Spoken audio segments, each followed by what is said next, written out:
It's The Line of Fire with your host, Dr. Michael Brown, your voice of moral, cultural, and spiritual revolution. Here again is Dr. Michael Brown. In the early 1990s, I was getting ready to do an outreach in New York City at a Times Square church, and was walking on the street on a Saturday and heard this group with a loud amplification system. The guys looked like they were wearing outfits kind of halfway in between Star Wars and some angelic garb or something, and preaching. And anyway, I realized who they were. I'd heard a little bit about Black Hebrew Israelites and confronted them about the message of hate and told them that Jesus preached a religion of love and that black man and Jewish man, we needed each other and so on. Anyway, I failed to calculate I was the only white man in the crowd there, and they started chanting death to the white man, death to America. But I did share the gospel with them as best I could without having the mic in that context. Recently had a confrontation with them, Charlotte, North Carolina, near where I live now, just a few months back. They are getting more and more in the news. They have been active in the inner cities for years. They are, you may have seen clips of some of their hatred and anger with the high school kids, the Catholic high school kids a few months ago, and now heard about the link to the shooting in Jersey City. We've had some guests on in the past, some specialists to talk about this, but I thought it'd be great to revisit this. And we've asked Vocab Malone to join us. Vocab's ministry focus is urban, contextualized apologetics and engaging audiences through social media. And he's the author of Barack Obama versus the Black Hebrew Israelites, Introduction to the History and Beliefs of One West Hebrew Israelism, and contributing author to Our God is Triune and other works. So, Vocab, we ran into each other, just a few weeks back in San Diego. Great to have you on the air with us. Thanks for having me on, Dr. Brown. How you doing? Doing well, man. So, Vocab, how long have you been interested in the Black Hebrew Israelites? A friend first told me about them about 10 years ago. In the past 4 years, I've been focusing on them as a specific area of apologetic research. And how influential have they been in some of our inner cities and in some of the African American and Hispanic communities? Hebrew Israelism is becoming the new number one primary urban apologetic issue. It's, I think, displacing the Nation of Islam as the top contender for an alternative urban spirituality. But it's not just in the inner cities. The internet creates a situation where now folks in rural areas, you know what I'm saying? In corners of very small cities are popping up all over, and in the UK and in the islands and even in Africa. All right, so before we talk about origins, history, what's the appeal? I mean, if I'm just walking by as a bystander, I hear some people that seem very angry, yelling, and I don't hear much about hope and redemption and love, but obviously they have appeal, they're growing. In your view, what's their appeal? Let me be sympathetic and play the role of a Hebrew Israelite. Yeah. We're angry? Of course we're angry. Look at what this country has done to our people for the past 400 years. We're angry? Of course we're angry. We're shot dead in the streets and there's no recompense. You think this country can just get away with that? You're angry? Of course we're angry. These politicians, they don't do anything. The church rips us off, doesn't teach us anything. It's just a game. It's just a show. They don't even teach us the Bible in there. Of course we're angry. And you know what? The prophets of old were angry. You think they put Jeremiah in a pit because he was such a nice guy? You think they tried to kill Paul because he was all smiles and flowers? Of course we're angry. Men of the Lord are always angry at injustice. Now why aren't you angry? Maybe you're not a man of the Lord. Well said. Well done. So they're appealing to that. Isn't that a parallel then with Nation of Islam on some level? To an extent, but here's why they're going to displace the Nation of Islam. It's exotic, the Nation of Islam. What I mean by that is this. All of a sudden, you're from the lost tribe of Shabazz. You got to start learning Arabic phrases. The guy who founded it is not even black, Fard. All the main leaders are light-skinned guys, you know what I'm saying? From Muhammad and Elijah Muhammad to Malcolm X to Farrakhan and everybody else in between. It's very exotic. This Hebrew Israelism, this ideology, it's a small step. All you do is say, you know that book that we cherish so much? Guess what? We're the star of the story in that book. You need to read the same book, but read it through new and improved lenses. So there's a similarity, but the differences are significant, and I think they'll play into the growth and popularity of Hebrew Israelism in the years to come. And do we have any idea of their size, how many congregations they have? Yes. Things like that?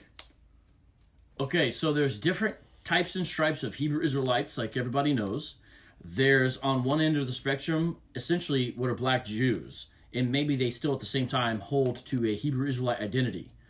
Then way over here on the other end of the spectrum is what's called One West Hebrew Israelites. They're the so-called radical. The man David Anderson was affiliated with the One West variety of Hebrew Israelism. Think of it similar to Salafi Islam. Then within that, there's multiple camps. That's a common name for these groups, camps. They usually don't say group. They usually don't say camps. Some of them will say church, but camp is the favorite term. Now within that, we've been doing our own type of speculations and all this, but it appears our speculations were way, way off. And what I mean by that is extremely underestimated. And here's why I say that, and this is the answer to the question. Lifeway Research earlier this year just did an extensive analysis when they did a survey of Black Americans' views of Jews in Israel. And within that, they asked questions about Hebrew Israelism. And the data says 4% of all Black Americans self-identify as a Hebrew Israelite. That equals, depending on which demographic you choose, about 1.8 million Americans say they're a Hebrew Israelite.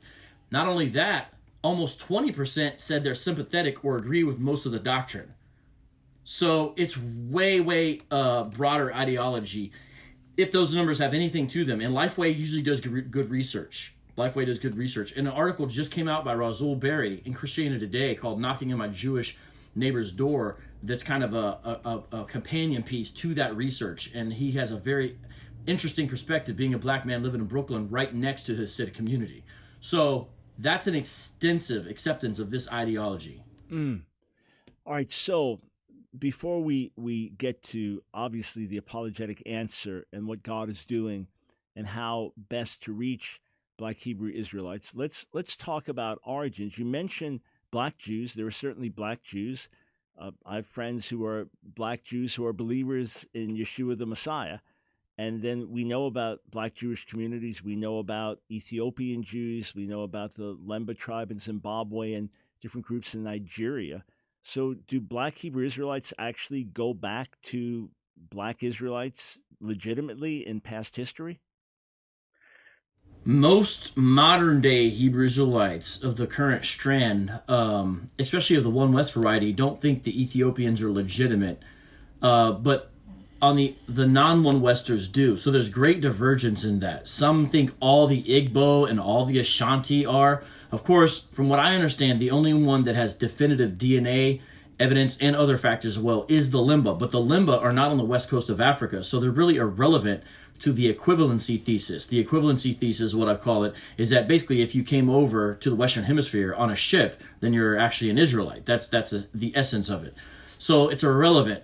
Here, they try to line themselves up with those previous movements, but it's very ambiguous because there's also an anti-African strand in a lot of One West Hebrew Israelism, especially.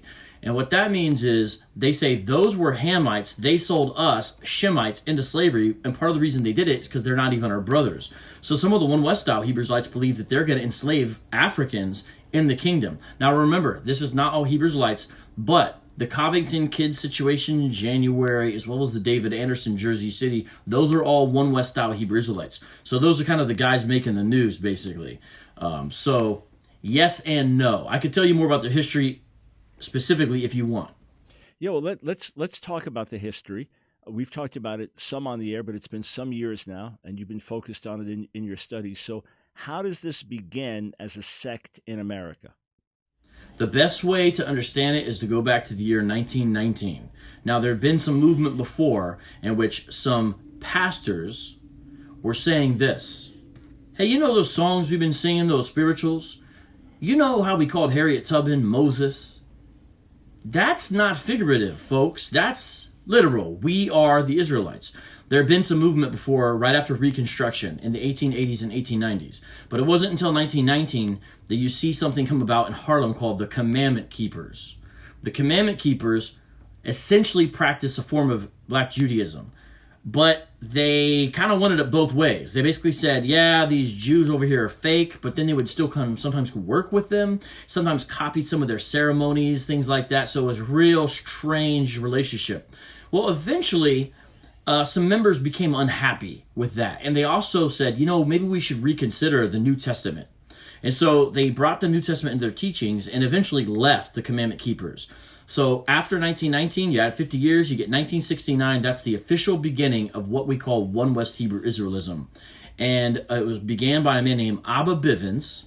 And Abba Bivens had students, and one of the main students was Ariyah. He is still alive. He's an older man, and he's not very vocal or active anymore, but Ariyah is still alive this day. And he's the one who came up with a lot of their doctrinal distinctives. Specifically, I'll mention two: the 12 Tribes Chart of Israel, which identifies each modern-day people group who's considered an Israelite with an ancient tribe of Israel, and something called Lashawan Kodash, which basically means the holy tongue, which is a specialized version of Hebrew that essentially drops out the known vowel pronunciation and replaces them all with the I sound, except in certain cases. And so you get Jesus being Yahweh Shai, for example. And those key distinctives, Ariyah is the founder of. And if you look at David Anderson's social media profiles, which I was actually looking at one right before the show, and I kid you not, it got taken down as I was looking at it. So I got some screenshots and images of one of his Facebook profiles, and it literally disappeared in my hands. But I got some stuff on it, and in it, he uses a Lashawan Kodash name, Dawada. That's not a proper way to say David or whatever, but that's how he would say it, Lashawan Kodash. So 1969 really begins it, but it wasn't until the advent of the internet they started blowing up. And really the past 5 years have been a real booming period for them. Got it. All right, friends, we're going to come right back with Vocab Malone, his book, Barack Obama versus the Black Hebrew Israelites. Got to ask him how he came up with that name. And I want to revisit one thing about commandment keepers and fake Jews. I'm speaking with Vocab Malone about the Black Hebrew Israelites. So glad that with his focus on urban apologetics that he's focusing on this influential group. Just looked at a comment on our Facebook feed, Ask Dr. Brown on Facebook, from a woman, Deoxy, who said that she met a couple, Black Hebrew Israelite couple, that were going to every Black community in Central America to spread their message. And for my years, knowing Hebrew, their version of the Hebrew is beyond bizarre. But it is interesting, Vocab, that some of the early commandment keepers, as you call them, did work with the Jewish community, so didn't see some of them as fake Jews in that sense. There's a man named Abu Khamar. Are you familiar with him and his work here? Abu Khamar is the greatest historian of One West Hebrew Israelism alive. Interesting. Seriously. That's my homie right there. All right. So you've been able to learn from him as well. Yes, the man's memory is impeccable. Amazing. So there's stuff that's known. In other words, this is not like 10,000 years ago trying to uncover some ancient documents. You can pretty well trace certain history, where things have gotten a foothold. What is it that is the key, in your view? Obviously, different groups, right? And diversity of human beings in all of them. But what's the key in reaching those who have been deceived by this, or helping people who are now hearing it and getting pulled away from the truth? Well, one thing real quick, I know you mentioned the Hebrew. Just again, they do not all accept Lashawan Kodash. There are a number of the groups who speak legitimate Hebrew, and a few of the guys have even become quite proficient. A few of the guys and gals have become quite proficient in legitimate modern Hebrew. That's one thing. But you're saying, why are they being pulled away? I mean, I want to. I mean, you hit on it well when you played the devil's advocate, and you spoke of the anger, and you spoke of the injustice, and you spoke of the appeal, and yeah, it's time, righteous anger, and stand up, and now this is your spiritual heritage. How can we reach these people? What are the keys to reaching them and to delivering them from deception? Well, some Hebrew Israelites here, and this will probably say, Vocab's being the slick devil that he is, he only mentioned one aspect. The other reason we're drawn to this is because it's so clearly evidenced. So you might have someone who say, I'm not angry about anything. I just want my rightful heritage. I've looked at the facts, and it's obvious that we are the people that this book speaks of.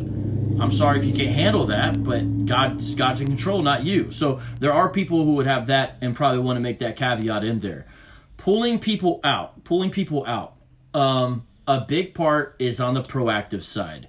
No lone apologist or squad of apologists running around the internet, as helpful as they can be by God's grace, is going to fix this as we're in the spiritual war.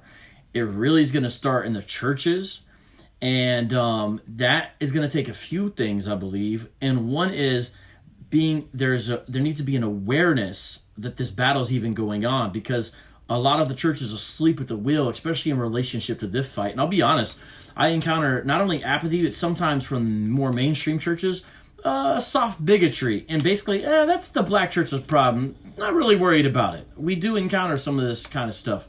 And so it's going to take a concerted effort combining people with open ears, but also willing to fight. And what I mean by that is this.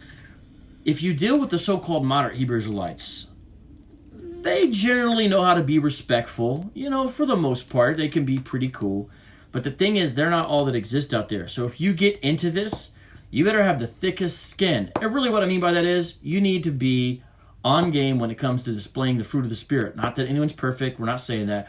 But if you don't know what it means to be patient and long-suffering and gentle and all that, yet while being, like serpents and doves, that kind of thing, just like Jesus said, it's the wrong fight for you, because they are going to do everything in their power to stop you, because what they think is you're trying to stop the awakening of a people. So they view you literally as a sort of a demonic kind of person, because who else would do that but the devil? And most of them, by the way, don't hold to a literal devil. So essentially, people are personifications of the devil. The devil is sort of almost like an idea or spirit. There's not actually Satan in most of these people's demonology. And so I would be a perfect example of the devil aspect of non-Israelite peoples in their mind. So they will some of them will literally say and do anything. No need for a pity party right now, but I could tell you a lot of stories. And it's just a fact. So this is not going to go away.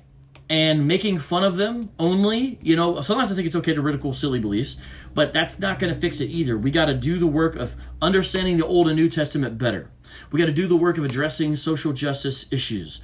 We got to do the work of recognizing the black church as something that's part of the greater church and not just this little corner tucked away. We got to recognize the significance of the African church within churches. There's a lot to do there. And sometimes it might involve recognizing certain whitewashing of Christianity. Now, they overstate the case, I believe, but it's not like that didn't happen at all, where essentially a Eurocentric view of Christianity became the picture of Christianity. And I mean, missionaries have got away from that by and large, but that was a big problem with American missionaries in prior generations, and a lot of them have recognized that. And if you study missiology, they recognize that error. We don't need to tell people to wear ties to become a Christian.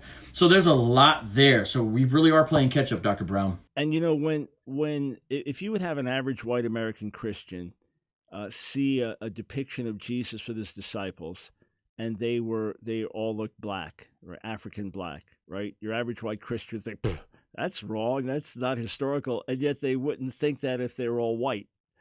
So right. There are presuppositions that people have made, and now that error that the white European blonde-haired, blue-eyed Jesus, that kind of thing, and then the white man's religion, to the extent it's just unconscious in some Western Christians, then these folks are going to hit the exact opposite side. And really, the truth is in the middle. The truth is in the middle there. But the biggest thing is the spirit of it, that the physical color is not the issue. It's the life-changing power of the gospel. So real quick, and we'll have to discuss this further. Your book, Barack Obama versus the Black Hebrew Israelites, obviously it's a catchy title. What do you mean by it? There was a movie that came out on Netflix. It was supposed to be a biopic, however you say that term, of a young Barack Obama at Columbia. And when he was at Columbia, for part of the time, he stayed in Harlem. And so they showed the actor playing young Obama walking through Harlem, specifically 125th Street, where these guys kind of originate. and he has a little debate with the Hebrew Israelite camp. When I saw that scene, I said, that's the title for a book. Barack Obama is portrayed as being an apologist against the Hebrew Israelites. So it's tongue-in-cheek. What I do is, though, I take it to use as a platform to explain what's really going on. The book's not really about that. It's just a way to get you into that world. Got it. No, it's a brilliant choice for a title. And bottom line, those that are caught up in this deception, they don't have a personal relationship with God. They don't know the love of God and the forgiveness of sins and the transformation of life. There's got to be some legalistic striving to be something or to do something. As you meet those that came out of this, what are they saying? I've had the pleasure of just speaking to a few folks that are former Black Hebrew Israelites.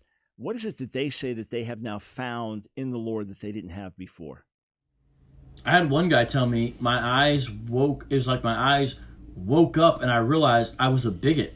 And then I realized bigotry was not biblical. And the guy actually said, no, I was a bigot.